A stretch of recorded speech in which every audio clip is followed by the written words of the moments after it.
Welcome to episode two of Eat It with James Eade. I'm James Eade, and I'm a recovering addict, and I'm here to give my experience, strength, and hope to those of you who are still suffering from the throes of addiction and don't have the hope that you can recover. And I think every human being has the possibility to strengthen the potential to recover. So if I can do it, why not you? And it can be such a relief to free yourself and to regain the power of choice that I gave up when I was in the throes of addiction. So let's be here to have fun. And, every day you try to play. And that's one of the messages that I want to give to people is that, have fun, enjoy yourself. And what this show is about is we take a question. The episode one would be available on airu.tv, addictsandrecoveryunited.tv, scrolling across the bottom of your screen. It's a website that contains the previous episodes of this show and the previous shows that we have done in the past. And if you want to, the idea here is that you can, I'm sorry, I'm going to change the scroll. You can write to us at info@airu.tv, just an email, and ask a question. And my friend Rick Rosner will present it. And Rick, I'm going to bring you on stage now. Hi, Rick. Good morning. Hey, well, you said we're here to have fun, but this question is very much not fun. Oh, gosh. So Denise Hindall of Rochester, Minnesota writes, how do we think about Gaza? The Palestinians seem miserable, starving, or dead. Everyone else seems terrible.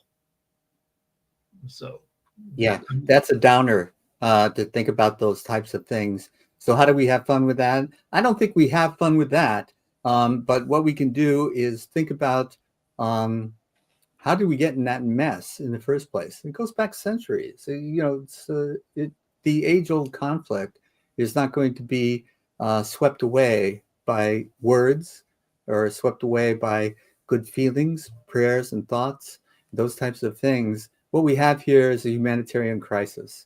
And what is needed is a linked arm-in-arm international response to calm it. I think the Arabic people need to take responsibility for the terrorist strikes that have happened in Israel. Israel needs to take responsibility for the provocative actions that they've taken in the past. And everybody has to realize that we're in this together. We're not different just because our skin tone is different or we worship a different type of God. Those types of things don't matter as much as it is to live together in peace and harmony. Now, that sounds like an idealistic, but this country was founded on ideals. The USA was founded by people who believed in all men are created equal, which means all humankind is created equal. And by that, they don't mean that everybody's alike. They mean that they should be treated equally under the law and among the society. let's go back to fun for a second. Oh, okay. I'm game. Well, when I watch entertainment, when my wife and I watch, we want TV, we want to be entertained. And there are certain shows that I had a hard time. I watched, Ozark is a show with Jason Bateman and anyway, really good cast about a I don't know, what is he, a CPA or something who finds himself involved with the cartels and really brutal organized crime. And I had a hard time watching it because nobody is a good person. Everybody on that show is a terrible, awful person. There's another show called The Waterfront that people told me I should watch, and I started watching and quit watching because it's the same deal. There's nobody to like. Everybody is just rotten. And I don't know, that kind of reminds me of like I obviously suffer a lot less than anybody in Israel, Palestine, because conditions over there are miserable, and Israel, because of its more recent behavior as kind of an international pariah. So, we're lucky to be over here, 10,000 miles away from all that. But it's a thing that is not fun to think about, because everybody is terrible except the people who are suffering. So 2 million people in Gaza, and Hamas, which has run Gaza for 20 years and not permitted elections. And I guess if you bitch about Gaza, they might shoot you in the head. But Hamas did a sneak attack now more than a year and a half ago, on October 7th of 23, where they killed 1,200 Israelis and kidnapped a couple hundred. So they're huge assholes. They're terrible. The Gaza has never had competent leadership since Israel became a nation in 1947? Correct. And before that, the region was administered by colonial powers, Britain.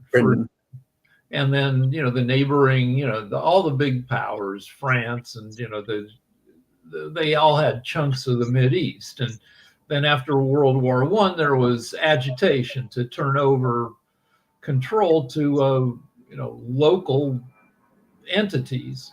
And, when the colonial powers were in charge, they kind of drew these arbitrary borders and these were nomadic people, and the whole area was kind of underpopulated. So there weren't borders before then. And anyway, they messed it all up and left this situation where, when Israel declared itself a nation, and the world felt sorry for Israel and the Jews because Hitler had just gotten done slaughtering half of the world's Jews, 6 million. Though, don't forget, he also slaughtered 5 million other people he didn't like gay people, handicapped people, communists, Polish people, just anybody he didn't like. He'd throw them in a camp, and they'd either die of disease or he'd outright kill them. Plus, the war led to the deaths of another 25 million people across Europe.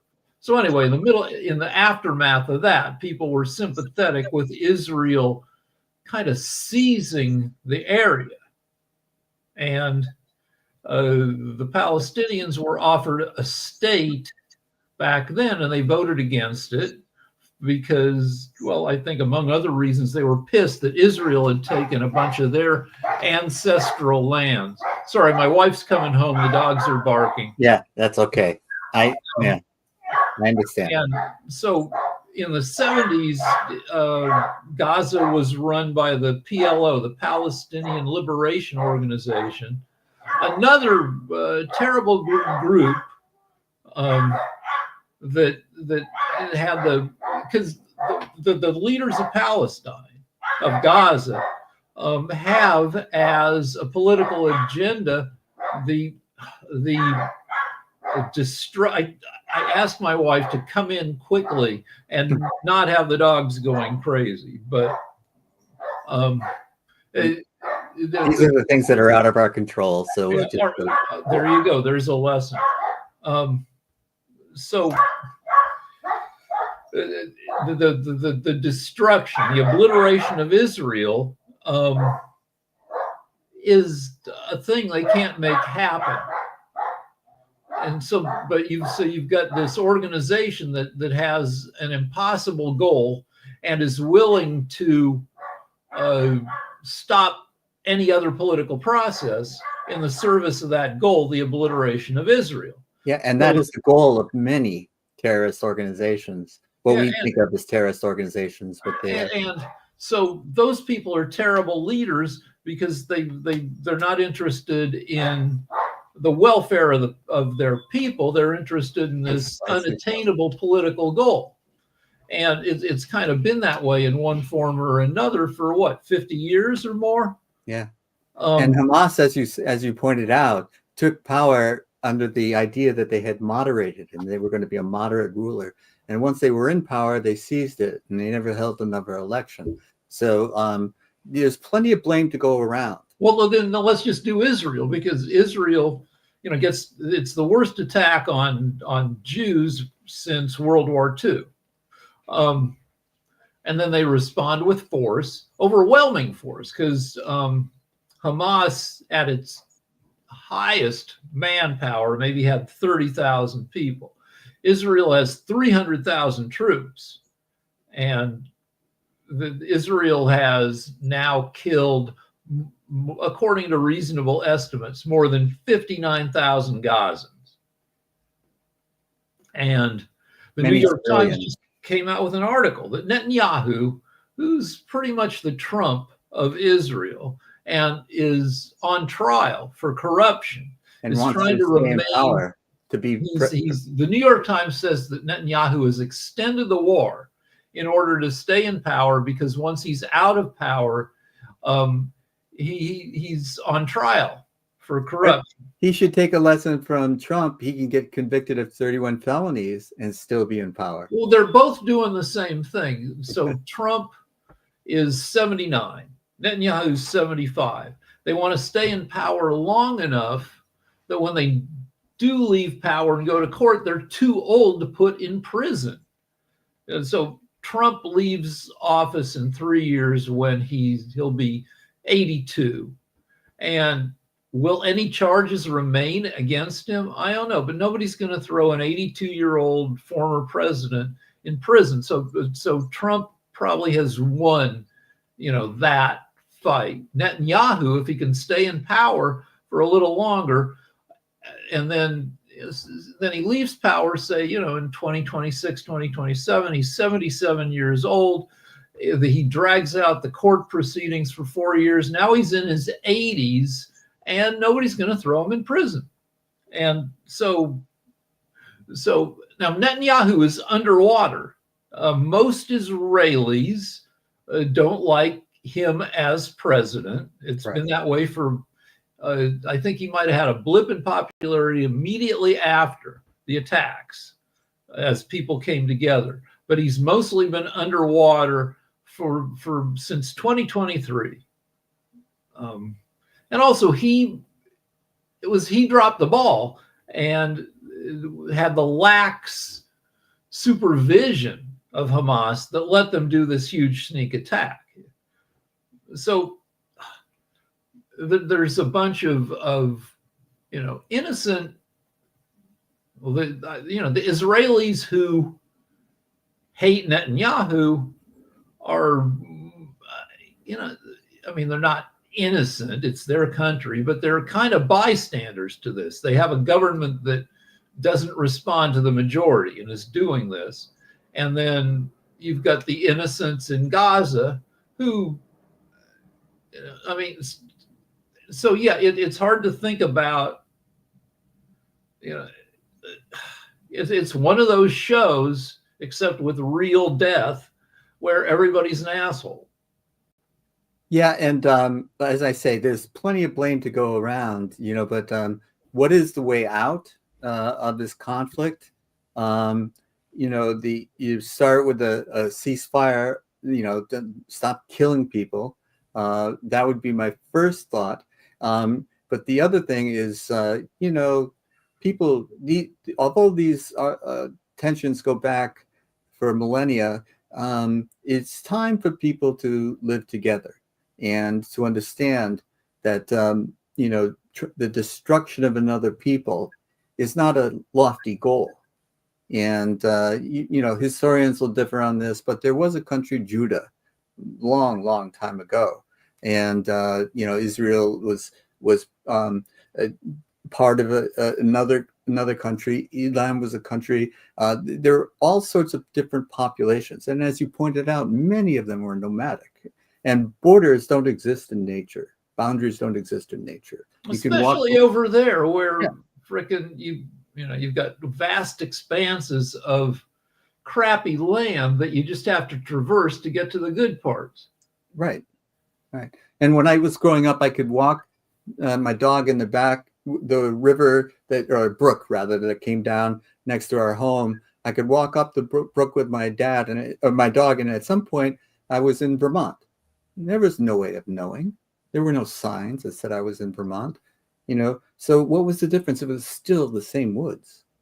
And the idea that these artificial boundaries that can be set and by arbitrary people at an arbitrary time, in this case 1947, 48, these types of things don't matter as much as people living together in peace. And the idea of this seems to be too idealistic for most people to get behind. But people have been at war forever. And the belief in the one true God has led to mass murder and crusades and counter attacks and all of this kind of stuff. But one thing that's missing from this puzzle is that respect for others' points of view. But you said should. And, you've talked about what should happen over there. What should happen over there, whatever it is, hasn't happened in decades. I mean, Right. whatever, and we could talk about what, should happen there, what should happen. Russia should quit attacking Ukraine. But Absolutely. that has been going on for 3+ years, and it has no end in sight. So I don't know how to think about, like Denise, how to think about stuff where what should happen isn't going to happen. Well, it takes a united front. And so anytime people say, it's a foreign war, it's not our problem, that's a mistaken belief, because it's all of our problems. And we have to unite. And unfortunately, right now, I think we live in the divided states of America rather than the United States of America, because we can't agree on fundamental principles that used to guide our country and was respected throughout the world. People wanted to come to the United States, and now we're not very popular because we have a divisive leader, and it comes from this leadership. If we have someone in there who is peace oriented rather than win oriented, because the idea of beating somebody, like taking on China, is a dumb idea, but it's paramount in some people's minds. And the idea of taking on Russia right now, you don't do it alone. You unite with Europe. And Europe right now hates our guts. So all of this division starts with the leaders. And it's like Teddy Roosevelt used to say, he had a bully pulpit. They start with that message, delivering that message from the top, getting people to rally around this type of idea. But we're going in the wrong direction. We're going into the part of isolationism is coming back, and to think of America as America only. We don't need anybody else. And if they have their little tiffs, it's not our problem. But it's a global economy. And what we need to build, Rick, is a global community, which we have been lacking. We've never formed it, but we have the potential to form it. But somebody has to be a leader in asking us to do that. I don't know how to get to there, and I don't. So I'm vaguely, like a liberal. We're like, I feel like conservatives might believe more in social Darwinism than bleeding heart liberals. There's a T-shirt that says "Kill them all and let God sort them out."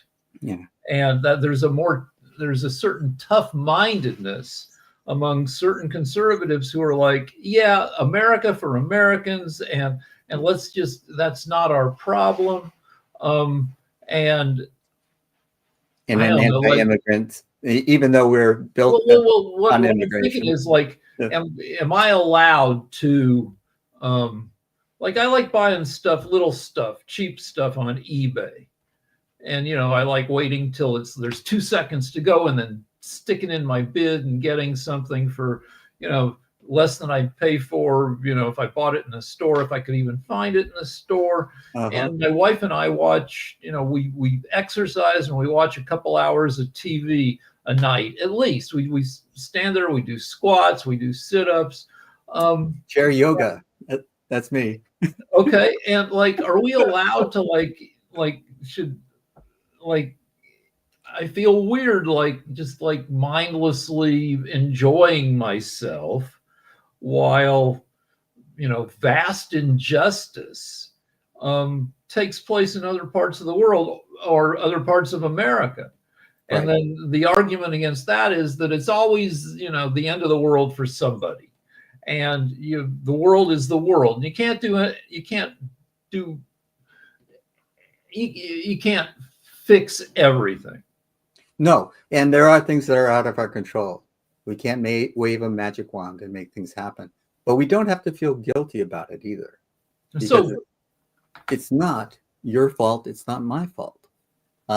What we can do is behave in certain ways and influence the people in our sphere of influence to behave in like ways, which is basically to love one another and to be supportive of one another. And this, when they used to say, nice guys finish last. And there's a whole mindset around that. It was tied up with the isolationism, and it was win first. And it was built in because if you succeeded by stepping on someone's neck to lift yourself up, you were thought of as a success, as a hero. And, but that's never been the way it's really worked. Success has always been working together and working with others. And there's so much stuff that is kind of soaked in human misery or even animal misery, like jewelry. I've bought my wife some decent stuff, or I was lucky enough to inherit some decent stuff, like the ring from my mom's first marriage. I was able to use that as an engagement ring. And but that ring was the result of a miserable marriage that ended pretty fast. And the diamond, diamonds, where they come from, yes. Yeah, and other jewels are often the products of human suffering. But it's the exploitation that has been the way that rich countries have gotten richer. And if you eat chicken or pork or beef, that's often the product of animals that have suffered. Absolutely. And I think the way we think of that is, yeah, they suffered, but then they get hit in the head with one of those bolt guns that scrambles their brains, and it's all over. Their suffering is over, and then they're good eating. And I don't know, it's a little weird to think. I feel like the future will be like, yeah, you guys were assholes. But yeah. I also think about Superman. Okay, the new Superman movie is out. People seem to really like it. Superman was created in 1938. Okay, I'll take your word for it. Yeah, he was, and his alter ego was Clark Kent, reporter at the Daily Planet. And he's still Clark Kent, and I think he's still a reporter. Is there a Jimmy Olsen Cub reporter? Lois Lane? Jimmy Olsen, I think, had a camera. Anyway, it made sense for Superman to be a reporter in 38 because that's where the news came in, and he could learn about stuff happening in the world or in his town, because in the beginning, I think he was pretty local in what he lived in Metropolis. He solved Metropolis problems like bank robbers. But he was right where he would find out about stuff. And so he could go deal with it. Right. But when you think about technology and Superman now, he shouldn't be in a newsroom. He should be in some kind of command center where he's gathering news from around the world. Everywhere. And then doing triage, deciding what's the stuff that I can address, and how can I save the most lives, or what in the time that I only have the same 24 hours a day. And in the modern situation, how does Superman even sleep like, because I don't know how much sleep he needs compared to humans. That's a good Um, point. but if he Never needs thought of that. even only 4 hours of sleep, those are 4 hours in which like terrible stuff is happening around the world that he could deal with. Right. Um, But you don't want him sleep deprived either, because no, but like, how is he not always like just like running off to deal with stuff? And and if he fails to save somebody, is he going to be racked with guilt? No, there's only so much you can do. And everyone needs to understand that you have assets and liabilities. These liabilities are limitations. And, everyone has limitations. It's part of humility. It's part of realizing that you cannot fix the world.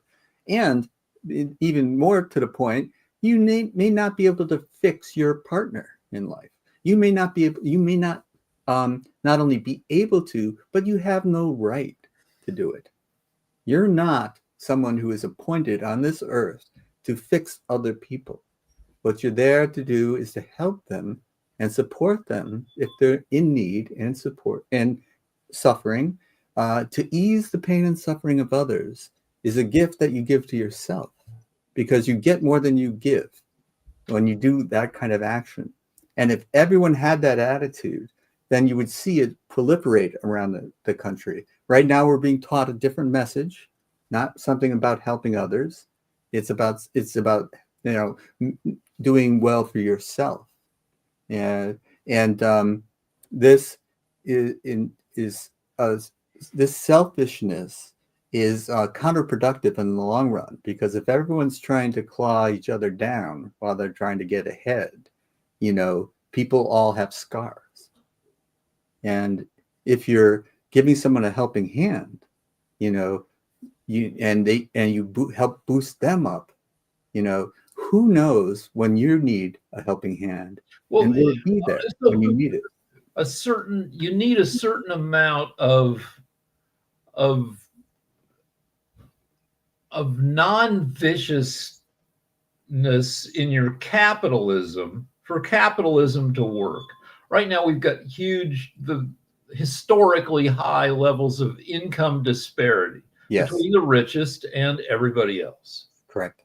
And at some point, that system breaks down, right, because rich people can't continue to get richer if the rest of us don't have enough money to buy their stuff. Well, the famous quote is like, the poor don't have bread to eat.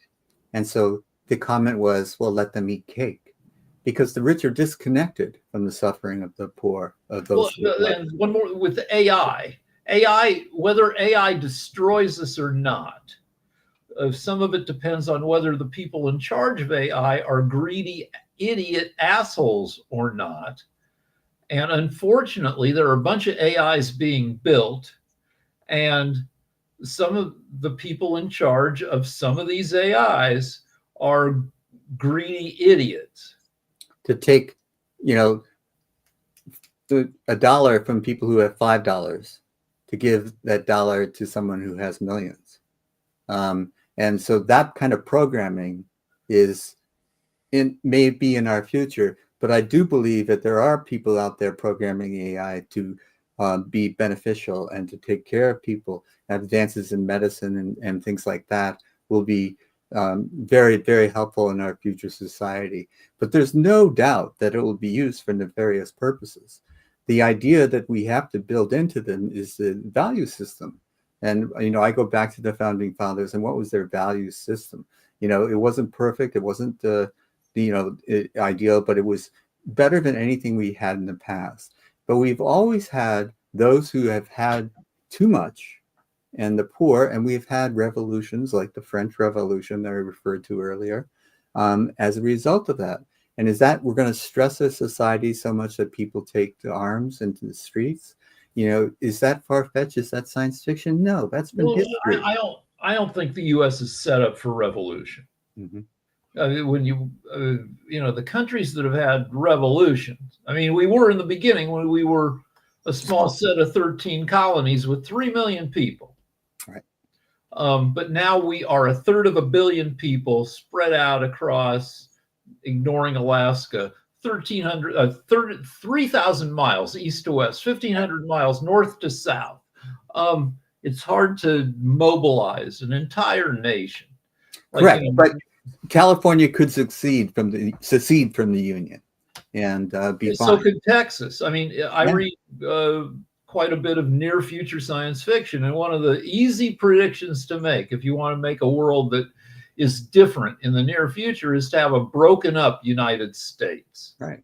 I read one novel, I think it was called The Rapture of the Nerds, which is now it's like 30 years old. And, it had Jesus land, which was the Southeast, the traditional South, Florida, Alabama, etc. And, the U.S. had split up. And that is, I guess, among the various ways the U.S. could fall apart, it could literally geographically fall apart. Yes. And I don't think that is far-fetched. I think there's been a lot of talk about doing it. And I think will the suffering continue? How bad will it get? And I do agree that you can't take up arms against Washington, for example. We're too large a country for that.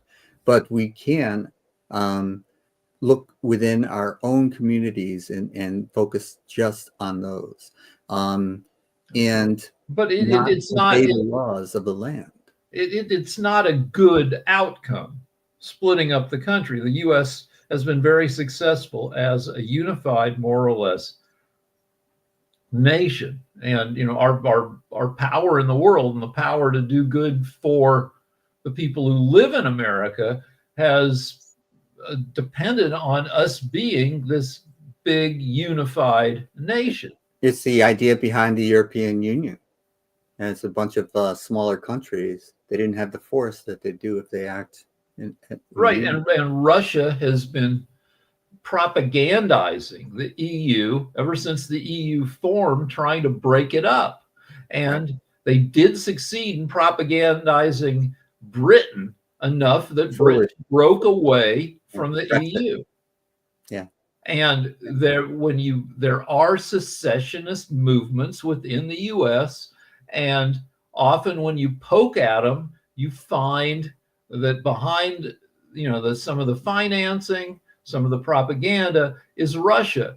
The one of the main secessionists in behind California, leaving the nation or splitting into various states, and though that because California is like 800 miles north to south, Northern California always feels like ignored. So split from California. That guy, the break everything up guy, he ended up moving to Russia. He lives in Moscow now. He was totally in the pocket of Putin's pocket. Yeah, and China is a huge country as well, and they have a lot of internal unrest as well. These things are just not solvable, even with a good intentioned government. Some of the human misery is just here to stay. Yeah, but it's unlikely China will break up or have a revolution.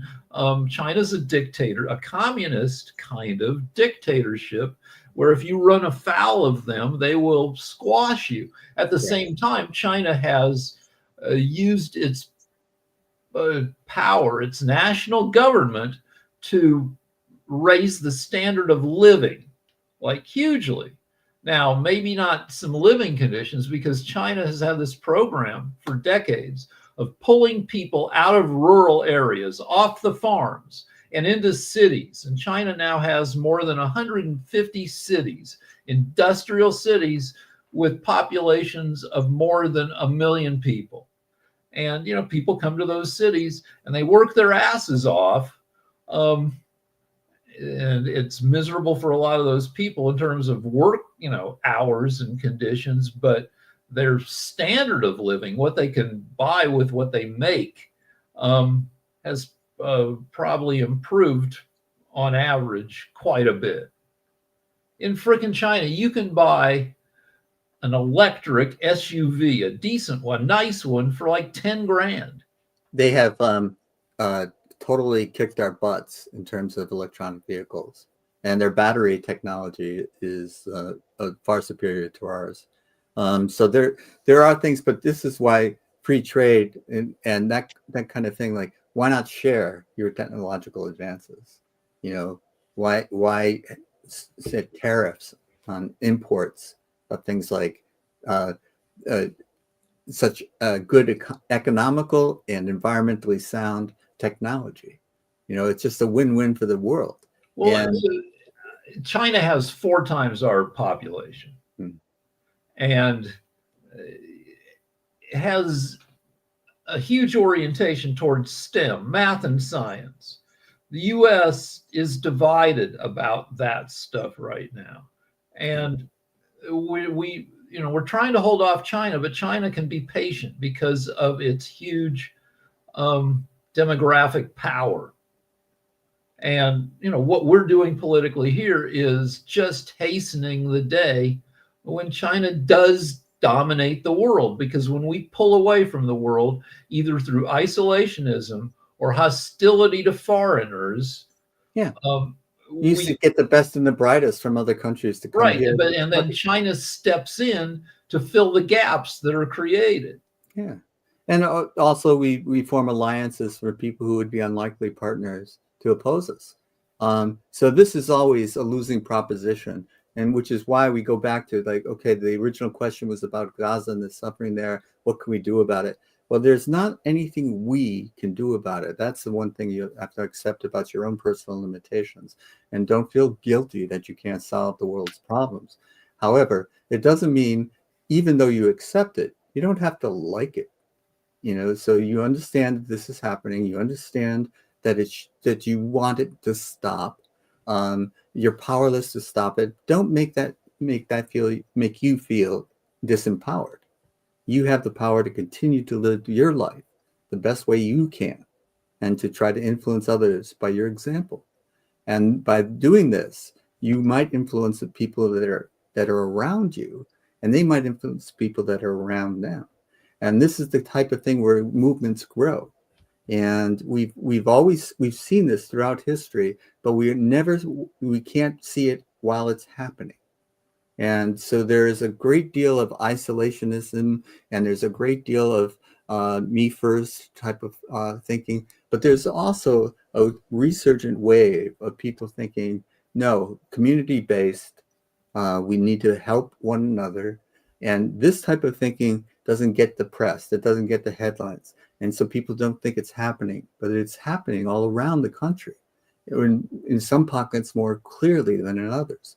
But the fact is that by cooperating with other countries, by welcoming people from other countries to live here, by letting them come to our universities and study, and then maybe we all benefit from their knowledge and the technologies that they develop.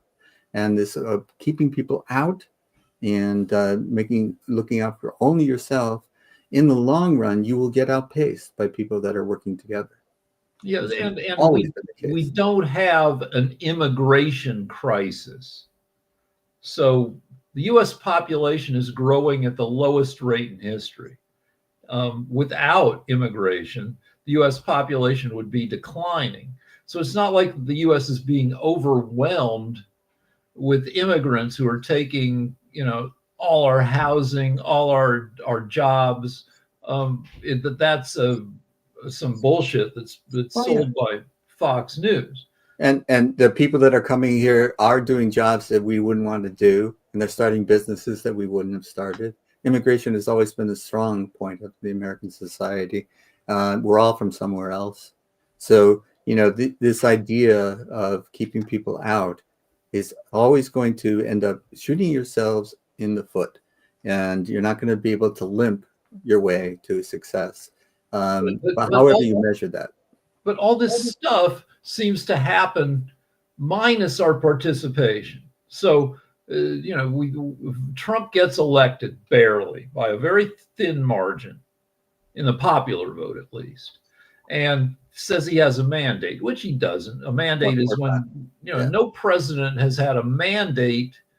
No president has gotten more than 53% of the popular vote since 1988, that election, and nobody's had a landslide since I think Reagan's second term, 1984. 41 years ago. Even a landslide was he got like 60% of the popular vote or something. So, and Trump's destruction, if that's what it turns out to be, is again something that we're not really we're spectators to it, because Trump seems to be destroying himself because he used to rape kids on Epstein, with the help of Epstein. So it's tough to see how we fit into everything except as spectators. Well, yes, and except that you can still do what's right for you, walk your own path in your own life, and always have the confidence that if you're walking your path, it really doesn't matter if a million people are walking a different path and saying our path is better. Know that your path is right for you, and you don't have to preach to others that walk my path, it's the best path. No, just find your path and walk it with your head held high and looking people in the eye. All right. So there's a small moral struggle that I have every time we go, like, once or twice a week, we might go have a meal out. And, our price point before COVID was, we could have a decent dinner, my wife and I, for under $30, including tip, not a fancy place, but just a regular, plate of spaghetti place. Now our price point is, we're lucky to do that for under $50. And the moral dilemma comes with how much of a tip to leave. And it's minor, but it's like, am I going to be a prick or am I going to be a sucker?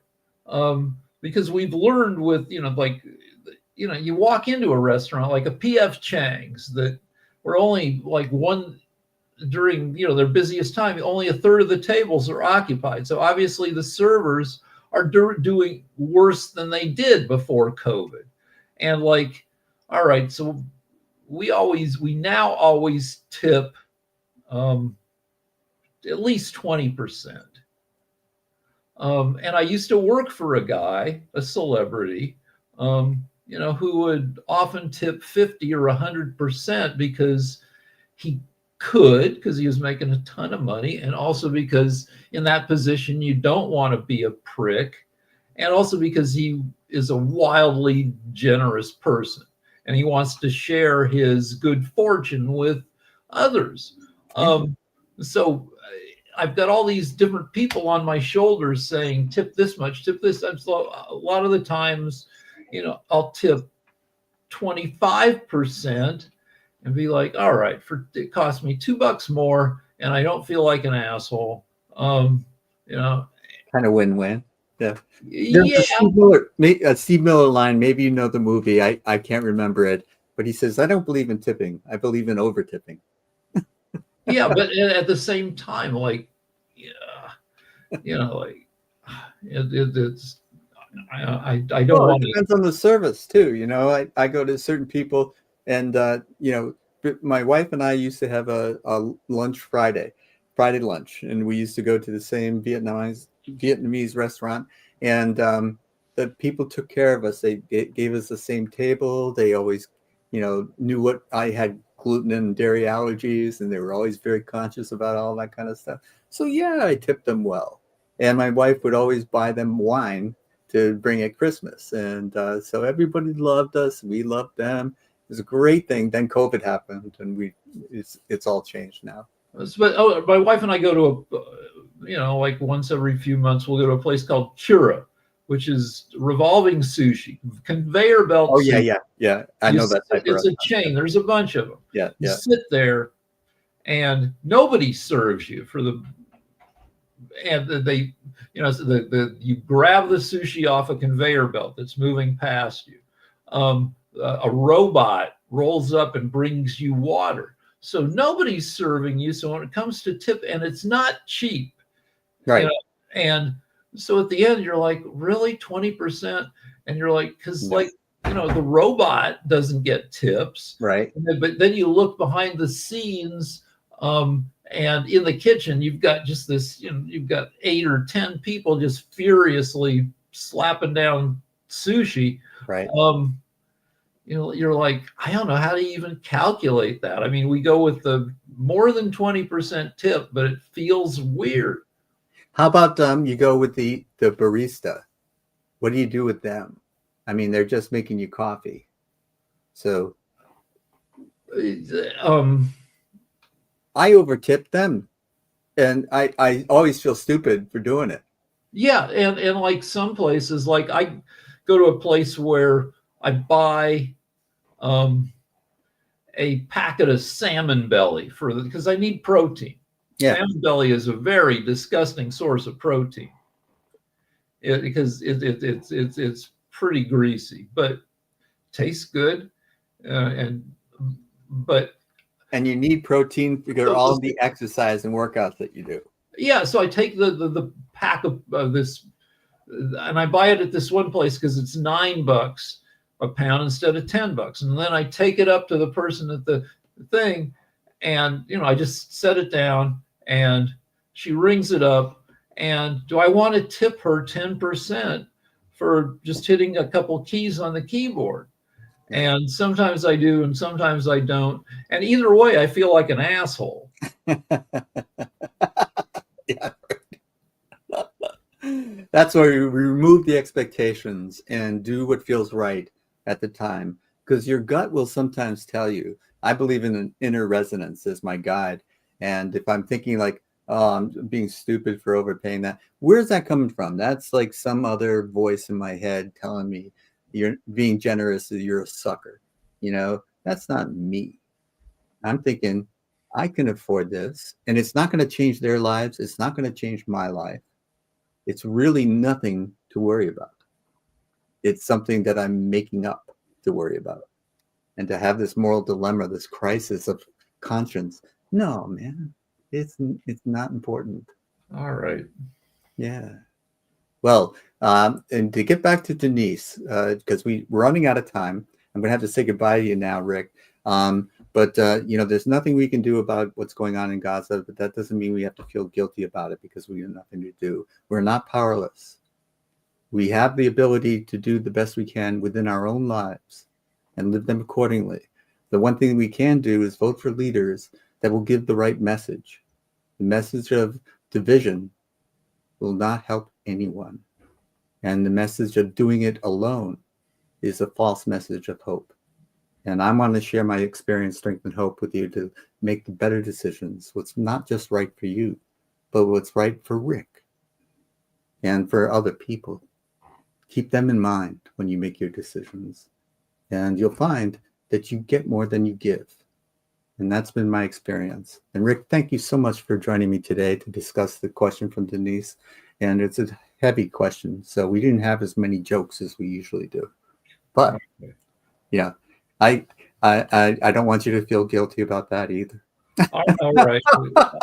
All right. I'll shuffle through and see if we can find a less serious. Well, the serious, the better. The more serious, the better, because none of it is as serious as we make it out to be. Because we have our own limitations, it doesn't mean that we're not doing good. So next time you see someone and you want to give them some money, don't feel like a sucker. Just feel like, that you're not going to change their lives. It's not going to change yours.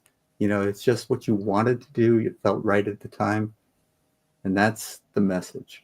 If it feels good, do it. As my hippie friends used to tell me. All right. Thank you. Thanks, Rick. Bye-bye. Okay. I want to close the show by shameless self-promotion. I'd love you to go buy my book, No Blame, No Shame. It's available on Amazon. And there's also the previous book that I wrote about my recovery from addiction. Addiction does not have to be your master or your destiny. It's called Freedom, Your Path to Recovery. That's also available on Amazon and some bookstores, I hope, still near you. I've seen it in a bookstore, so I know it's out there. And in any case, write a question to us at info@airu.tv, and Rick will read it to. Maybe Rick will read it to us, and we'll try to answer it, and we'll try to have fun while we're doing it. In any case, thank you for joining this